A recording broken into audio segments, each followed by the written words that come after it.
Good day Philippines and good day all over the world. Bago natin ipagpatuloy ang ating pag-uusapan, please don't forget to subscribe this YouTube channel Kuya SMB Vlog. Sa pagpatuloy ng pagbabangayan ni JJ at Ansing, si Ansing nahimatay. Alam naman natin mga ka-idol, simulat noon hanggang ngayon, patuloy pa rin ang kanilang awayan ni Ansing at saka ni JJ dahil po sa inggitan kung anong mga blessings ang dumating kay JJ o kay Oliver punto por punto.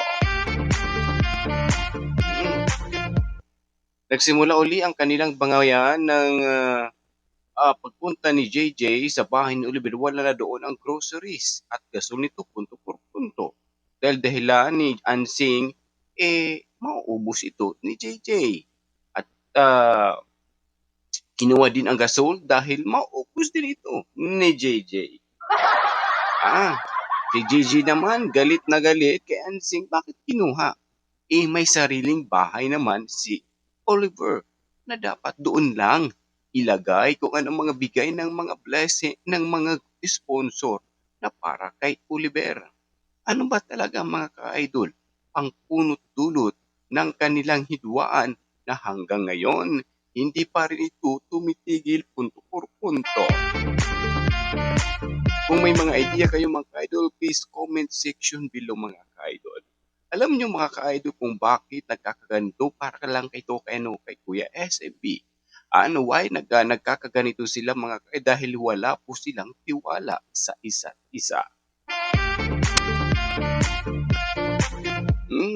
Dahil ang side naman ni Kuya JJ, ang sabi niya, bakit nilagay doon ang groceries ni Oliver? Dapat dito lang sa bahay. Nakakaubos ng mga anak nito at ang kanyang asawang walang trabaho.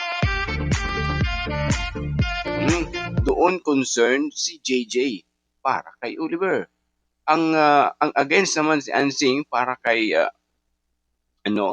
kay JJ is uubusin yung mga pagkain. Pati steak inuubos rin ni JJ. Ang point ko lang naman dito, yes, wala akong pinapanigan sa kanila. Both side talaga may mali. Doon ang point ni Kuya SMB. Walang karapatan. Even dahil sa dalawa silang binigyan ng yung pagkakataon na bantayan si Oliver. Total obligasyon naman nila talaga yon na sila mag-alaga nito kay Oliver. Ang point lang naman is sana walang karapatan si Ansing na dalhin ang groceries ni Oliver doon sa pamamahay niya dahil may bahay ito. Yun lang pong point ni Kuya SMB. Lahat kung ano may gamit si Oliver, walang karapatan si Ansing dalhin sa bahay niya. Diba sabi ko pa nga sa inyo mga kadaddy sa Frankie, na hindi pa nga si Daddy Frankie nakaalis sa mga probinsya sa kanyang mga plano, may ginagawa namang hakbang si Ansing. Hindi lang si Ansing, ang dalawa niyang kapatid.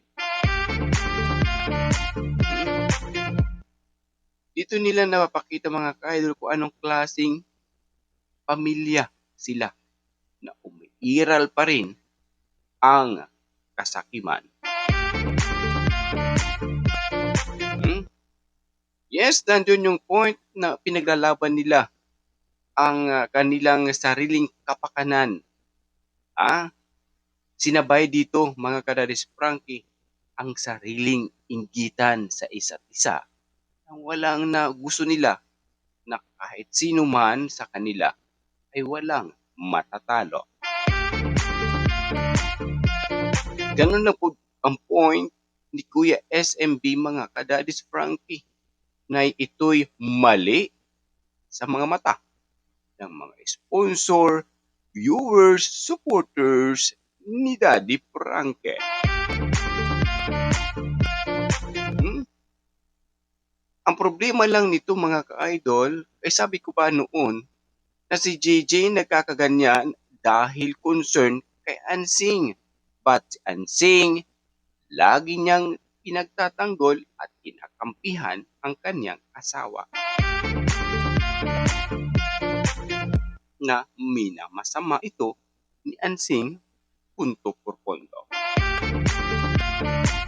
Actually, hindi dapat ito ilantad dito sa social media ang ganitong problema ng kanyang pamilya. Dahil privacy po nila yon. Pero wala tayong magagawa dahil sila mismo ang sarili nila nag-present na ilahad, ilantad ang buong katotohanan kung anong klaseng mayroon ang isang Oliver. Kung anong klaseng pamilya mayroon sila punto por punto. Yung pong mga ka-idol, magpasalamat na lang sila kay Brother BPM because of Brother BPM nakilala ni Daddy Frankie si Oliver. Magpasalamat din ang mga kapatid ni Oliver katulad kay Ansing kay JJ dahil naambunan sila ng blessings mula sa kanilang inaalagaan. Bakit patuloy pa rin ang kanilang bangayan? Bago natin pagpatuloy ng ating pag-usapan, please don't forget to subscribe this YouTube channel mga Kadlis Frankie, Kuya SMB Vlog atin to. Yun lang po ang point ni Kuya SMB mga kaid. Actually, nakakahiya po. Dahil ganitong kwento hindi dapat dito ilabas, ilantad, ilahad sa social media. Pero wala. Sila mismo ang naglantad at naglahad ng buong katotohanan anong klaseng mayroon ang pamilya nila punto per segundo.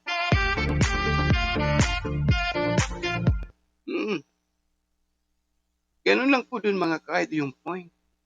Dahil word na inggitan ng bawat isa nagkakagulo at hindi nagkakaunawaan. Kasi ikaw naman, Ansing, huwag mo naman dalhin ang kung anong may gamit, anong mayroon si Oliver sa pamahin niya. You have no right. Yes, may right po kayo bantayan siya. Pero wala kayong right na lahat ng gamit ni Oliver or groceries ilalagay mo sa bahay mo. Huwag ganun. Wala kang karapatan, Ansing, na dalhin at kunin mo ang gamit. I-steady nyo lang sa pamahay ni Oliver. Yung gano'n lang po yung point. Huwag nyong hati-hatiin, huwag kayong mag-decide na hahatiin ninyo ni Oliver, ni Ensing, ni JJ, yung groceries ni Oliver. Well, wala kayong karapatan doon. Ang groceries, yung pera na yun for Oliver only, not for you. Hindi po para sa inyo. Nandyan lang kayo nag-aalaga, nag-aaruga for Oliver. Pero hindi ibig sabihin na kayo ang nag-aalaga, may karapatan na kayo kung anong mayroon sa Oliver, kukunin nyo. Nasaan na doon yung hustisya? Huwag ganun. Dito lang yung pinapakita yung gahaman ninyong pang-uugali na sariling interest lang ang inyong pinapahalagahan. Hindi nyo pinapahalagahan ang kalagayan at sitwasyon ng inyong kapatid. Ganun lang po dun mga ka-idol. Sabi pa nga ng ibang supporters mga ka-idol, huwag na lang bigyan ng perang groceries na lang po ibigay yung panganay na ang nagsalita na malaki ang sakripisyo nila kay Kuya Oliver. Si Kuya JJ ang nagpakain at kung pinabayaan, Kuya JJ, si Kuya Oliver, matagal na nawala si Kuya Oliver. Actually, yes, ano yung point? Para sa akin, groceries, big check po yan. ilagay doon sa pamamahay ni Oliver. Walang kukuha ng mga groceries na yan. Yun lang po, dun po ang mga ka-idol. Para walang selot. Kung mas maganda pa talaga mga ibang tao mag-alaga kay Oliver, for me lang ha, hindi na yung magkapatid. Kasi umiiral pa rin yung, hindi yan titigil ang kanilang bangayan. Kung nandiyan pa rin si Ansing. Kasi maisip ni Oliver, ni Gigi, nandiyan na naman si Ansing. Tapos makikita naman ni Ansing si Gigi nasa loob. Naman si Ansing, nandiyan naman si Gigi. Kung ako na lang total na malapit naman si Brother BPM na lang siguro. Kaysa ipagtiwala yung pangailangan. Pero baka makadistribute kay BPM. Para sa akin si Oliver, kung si Brother BPM na lang siguro ang mag-monitor nito, hindi na yung magkakapatid. Para lang kay Kuya SMB dahil sa napapansin ko, dahil nakikita ko, hindi magbabago talaga mga ka-idol. Walang mapatutunguhan ang ganitong sitwasyon mga ka-idol kung ang magkapatid ang mag-aalog at mag-aalaga kay Oliver. Totoo po yung sinasabi ko. Kahit balik na rin man natin ang sitwasyon, baluktutin man natin ang sitwasyon na maitama na hindi na umiiral ang bangayan at awayan magkakapatid. Continue pa rin ito mga ka-Daddy's Frankie. Dahil nasimulan na nila ang kanilang bangayan. Continue pa rin ang kanilang awayan. Continue pa rin ang kanilang inggitan. Yung pupumpoy ni Kuya SMB mga ka-idol. Yes po, dahil si Oliver nga hindi nga sila pinagramot, di ba? Tapos sila nagraramutan sa isa't isa na wala sila namang dapat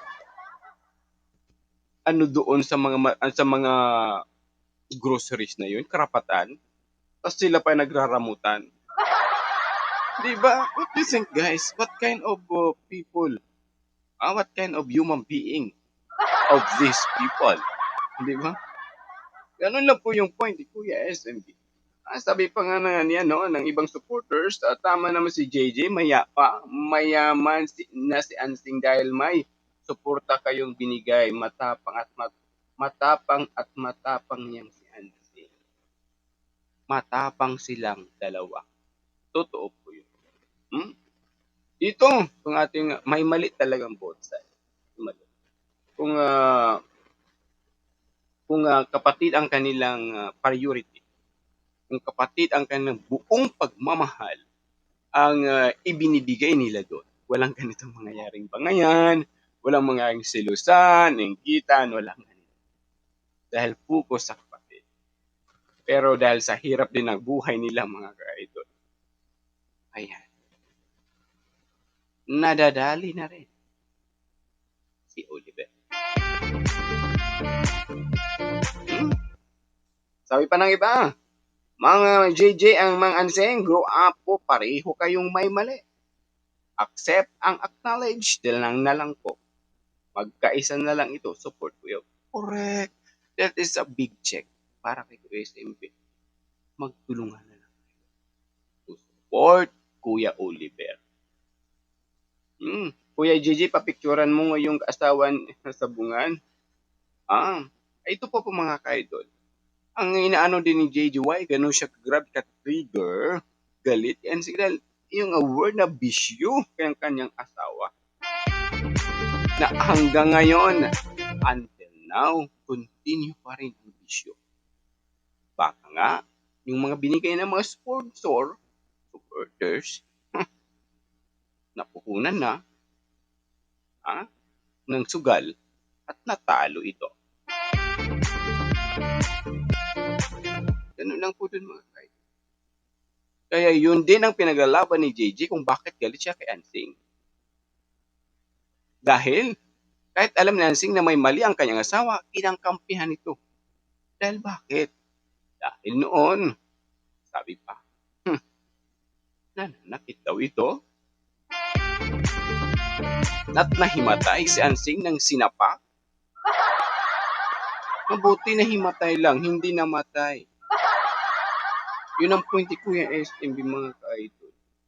Oo, it means may sakit sa puso si Ansing. Ngayon lang po doon masusukat na may sakit si Ansing sa puso. Hmm? Sabi pa ng iba, sa'yo na lang yan, Daddy Frankie, padala na ko na lang every month para safe pa din yung pera na sure kayo, Kuya Oliver, napunta. Pag nakakuryente na yan, baka walang gustong magbayad. Diba? Kasi okay lang sana mga ka-idol. So yes, nandun po yung tiwala ng mga supporters nandun kay Daddy Frankie. Ang tanong, however, kung maibigay na doon sa pamilya, kung ma-turn over na doon kay Oliver, safe kaya ang groceries or money binibigay ni Daddy Frankie? Yun ang katanungan ng karamihan. Pagdating kay Daddy Frankie, yes, safe. It's safe. One on one, punto po punto, darating. Kung sinong naka-address, kung sinong bigyan ng mga sponsor supporters ng pera. Kaya lang, ang nasakupan ng pamilya ni Oliver ang may problema. Sabi pa nga dito, tulungan na lang po ng gamot, check up si Kuya Oliver. Wag na lang po muna ng financial assistance kasi mas lalo na lang kung magkakaroon ng hidwaan ang magkakapatid. Absolutely right. Para sa akin, mas better follow-up check up na lang at saka grocery. Wala na yung financial assistance na yan. Groceries na lang. Yun na lang ibigay doon kay Oliver. At saka, huwag dalhin sa kanya-kanyang bahay ang groceries na para kay Oliver. Sabi pa ng karamihan, sana pinabalik na niyo na sa bahay si Oliver yung mga tinangay o tinago niyang groceries. Mukhang siya ang may interest talaga. Di ba? Ganun talaga nangyari. Ay nako mga ka-idol, put this in your mind. Balang araw kapag hindi yan si Daddy magpapakita sa kanila, even mag-follow-up check, halimbawa lang even mag-follow-up check up, hindi rin si halimbawa si Daddy Frankie pumunta doon, balang araw, lahat ng gamit dyan kay Oliver, mapupunta yan kay Ansing. Or, sila Ansing ang titira sa bahay ni Oliver. Yan po ang katotohanan po yan. Kung hindi na magpakita si Daddy Frankie, punto por punto kay Oliver. Sabi pa nga ng iba, bahay yan sa mga magulang ninyo, nakatira lang po kayo dyan. Opo. Kasi itinuring na ni Ansing sarili niya dahil nakatulong nga siya for renovation noon nung buhay pa kanyang magulang. Ngayon, itinuring niya bahay niya. Ay ngayon, ang point naman ni JJ, bahay natin ang magulang. Bakit diyan ka nakatira? Dapat dinala ka na kung saan ka dapat dalhin ng asawa mo kasi babae. Ang problema nga, yung asawa niya, ay nako, kinonsente ni Ansing. Si Ansing mismo, gumagawa ng paraan para hindi umalis. At hindi gumawa ng ideas ang asawa na makapagbukod. Actually, with common sense lang yan sa lalaki. Now, dapat dalhin mo talaga ang babae kung saan ka. Dahil ikaw yung haligi ng tahanan. Kung sa business, ikaw yung manager. Ikaw nagmamanage ng lahat. Susunod lang sa'yo yung babae kung saan ka.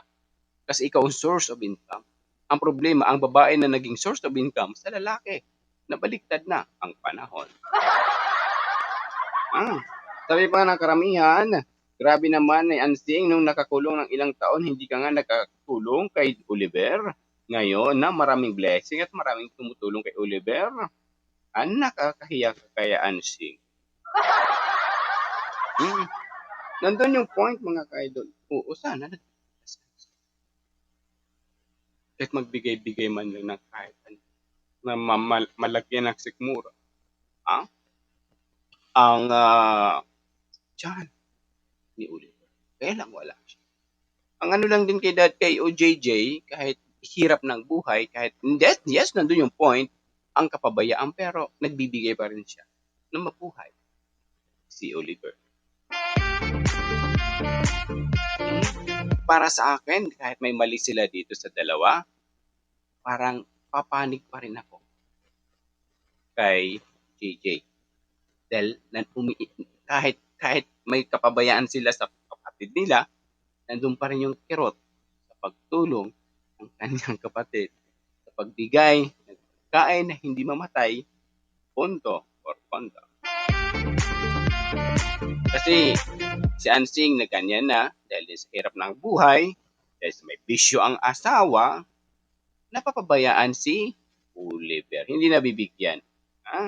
Ganun lang po dun mga kaidol. Lagi kong lang sinasabi, kapag ang isang pamilya may bisyo, nagsusugal, may word na bulang na yan, walang kapayapaan na makikita sa isang pamilya.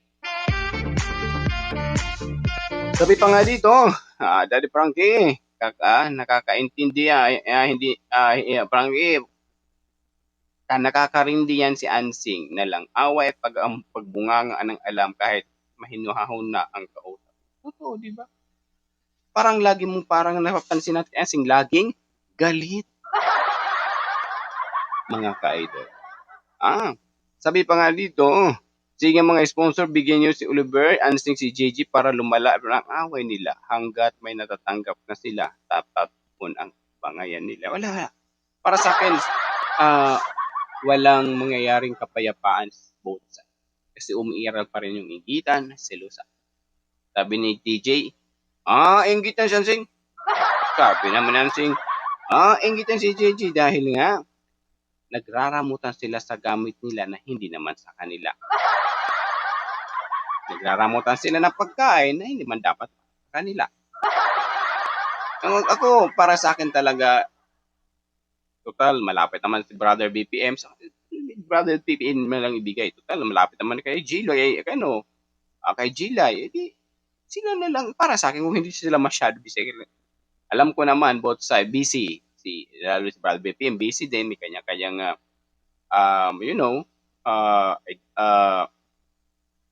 kanilang ginagalawan, daily routine. Sobrang busy nila. So, ang point lang naman ni Kuya SMB na sana naman tulungan nyo ang kapatid ninyo. Tulungan nyo ang sarili din ninyo na nandun pa umiiral na ang kaayusan at pag-uunawa alang-alang sa inyong kapatid.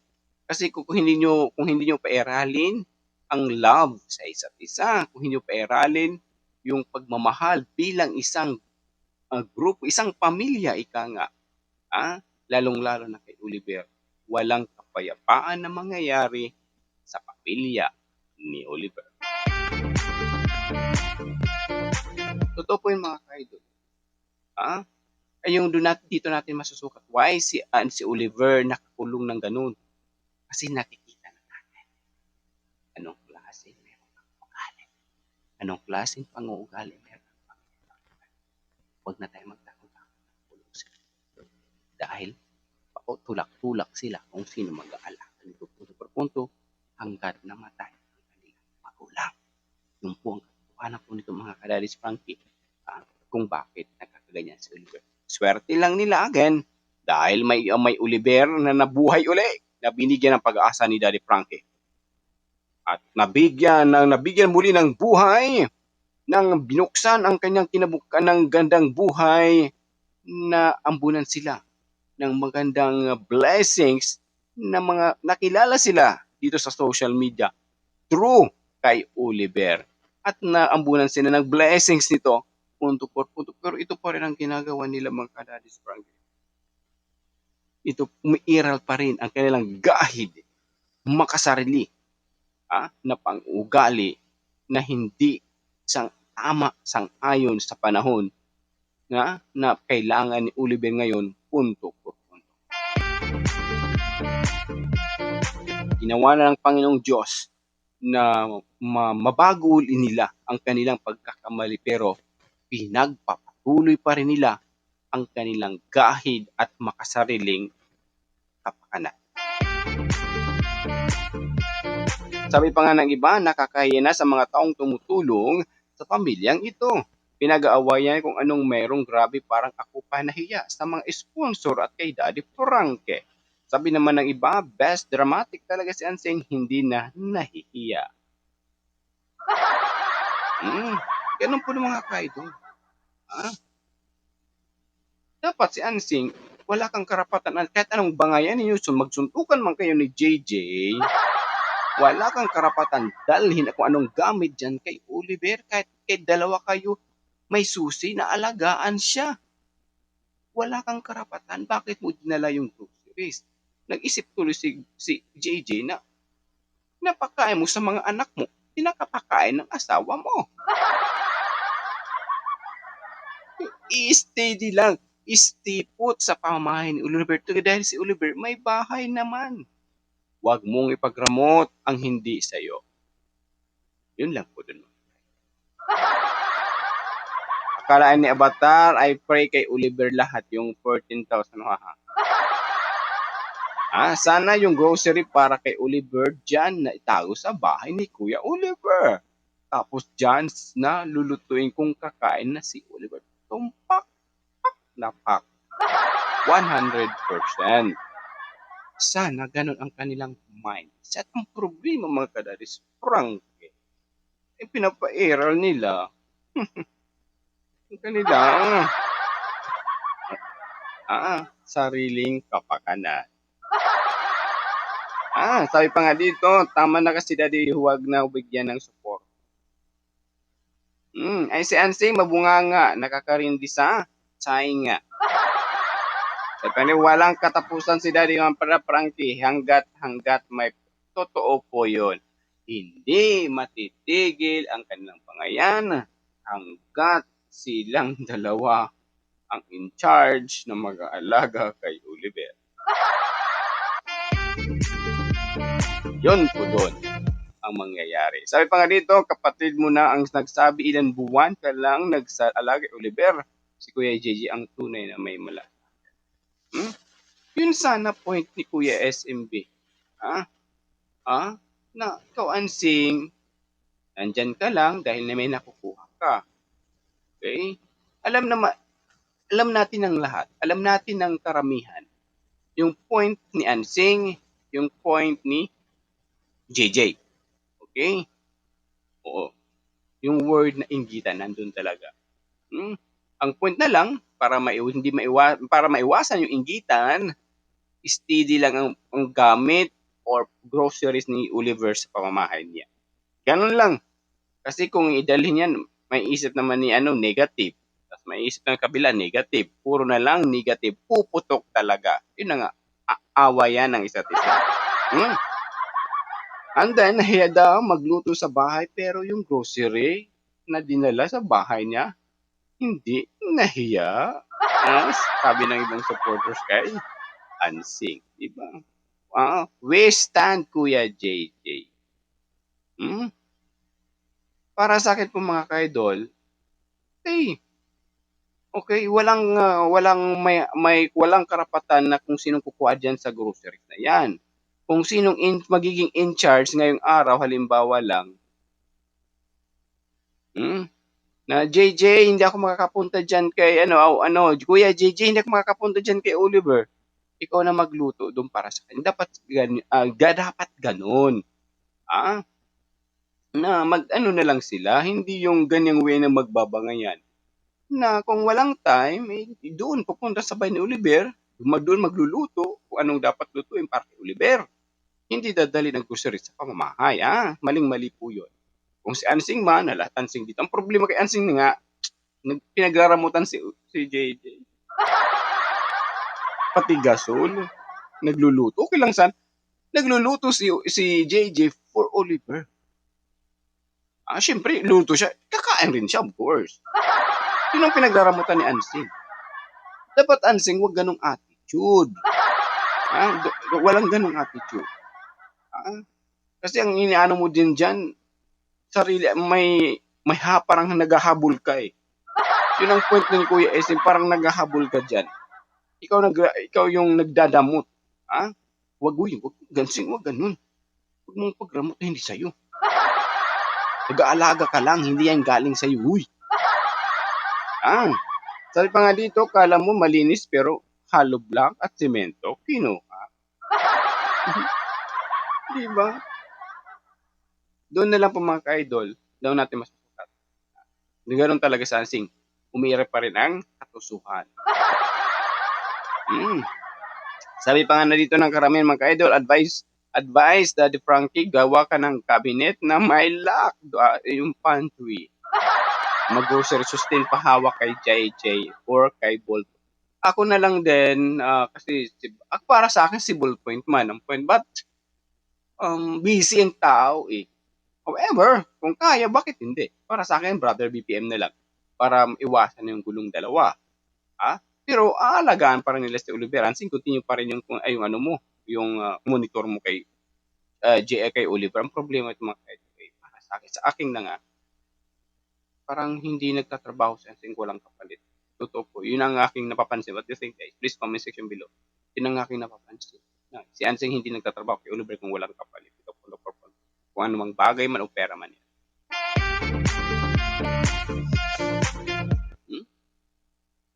Sabi pa ng iba, walang hangganan ang pag-aaway sa dalawa kasi si Ansing ay may shadow inggitera at swapang selfish. Diba? Nandun po yung point mga kaidol. Inggit. Selos. Umiirap talaga. Kaya walang mangyayaring kapayapaan. Di pa kaya napahiya si Ansing sa salita ng nakakatandang kapatid na nilang ilang buwan ka lang nagsakripisyo? Ngayon lang naman, at for sa akin, ngayon lang buwan na to, nang nabigyan ng blessing si Oliver na dinala ni Daddy Frankie, doon lang siya nag-concern. Mahal kong aking kapatid. Babawi ako ngayon. Diba? Pero sa mga gusto mayroon din siya. Hindi po bawi po doon. Ginagamit mo lang si Oliver sa sariling kapakanan mo. Bakit nagagawa ito ni Ansing? Dahil sa kapabayaan ng kanyang asawa. Sabi pa nga dito, sa Kuya JJ, sa'yo ako naniwala, ako lahat ng mga sinasabi mo. Doon yung pang point natin mga kadadis pa. Na kahit na word na kapabayaan silang dalawa ni Ansing noon, JJ at ang pamilya ni Kanga, lahat sila. Pero nandun pa rin yung kirot concern ni JJ. Dahil kahit gaano man kahirap ng buhay, umiiral pa rin ang kanyang love ng kanya. Doon natin po na idol na mga kadadis Frankie, masusukat kung ano ang point ng kapatid. Para sa akin din po sa dalawa, ang point ni Kuya SMB, kung patuloy bangayan, mas better si BPM. Kung sa pagtiwala na lang para sa akin, kung pagpipiliin ako Ansing and JJ, dito ako kay JJ, punto por punto. Ganun lang po doon po ang point ni Kuya SMB. Doon po ako kay JJ, papanig. Hindi ako papanig kay Ansing. Ganun lang po.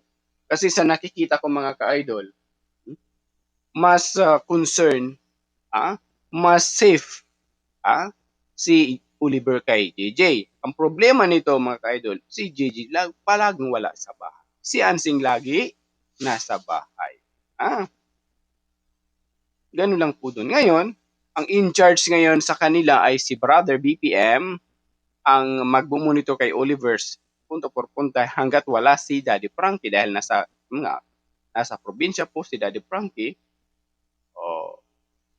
Tingnan natin kung magbabago pa rin ang ugali ni Ansing.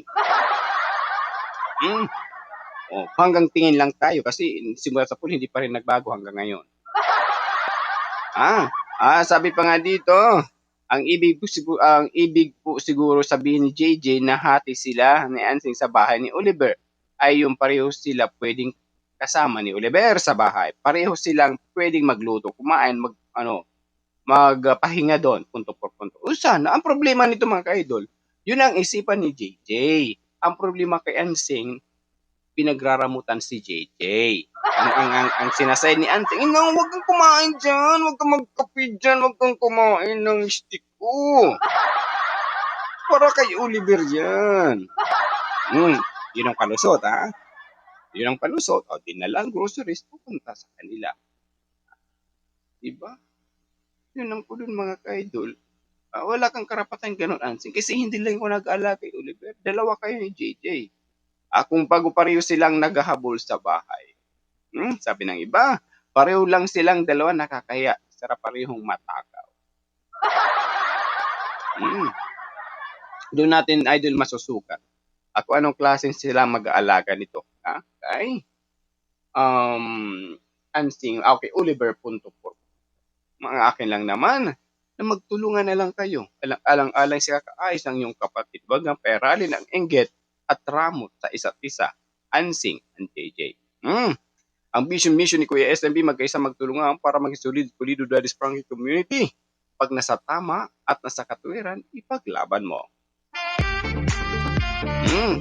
Again, this is Kuya SMB. Para sigurado punto por punto, pack to pack, and full na full. Sa mga bagong pasok, please don't forget to subscribe this YouTube channel, Kuya SMB Vlog. Ating pinag-usapan, continue ang kanilang bangayan. Hindi talaga, mga ka-idol, matatapos ito hanggat walang may magpakumbaba. Ito, punto por punto. Maraming salamat. God bless. Mabuhay tayong lahat, mga ka-Daddy's Frankie. Happy weekend po sa lahat. Love you all. Bye all.